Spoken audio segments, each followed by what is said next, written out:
Every manufacturer plans for equipment failure, but more disruptions today start somewhere else. They start with a single email, and within hours, production stops. Cyber threats in manufacturing don't just affect IT, they affect your ability to operate, deliver, and generate revenue. Attackers lock your systems and demand payment. But in manufacturing, this means more than data loss. It means halted production, missed deadlines, and immediate revenue impact. This is how most attacks begin: a supplier email, a payment request, a link that looks real. One click, and attackers are inside.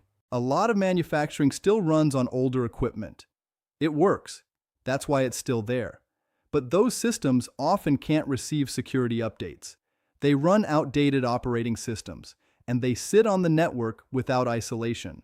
That creates openings attackers know how to find.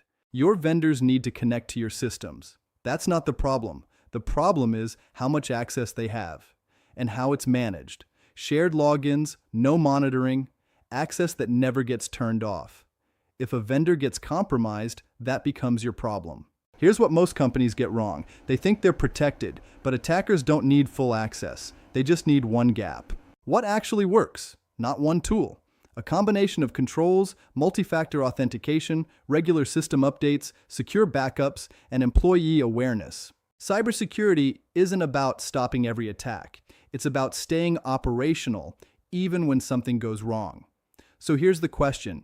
If your systems went down tomorrow, how long would it take to recover? If you're not sure how your business would respond to an attack, that's the risk. Visit Uprite Services to see how manufacturers are reducing downtime and staying operational.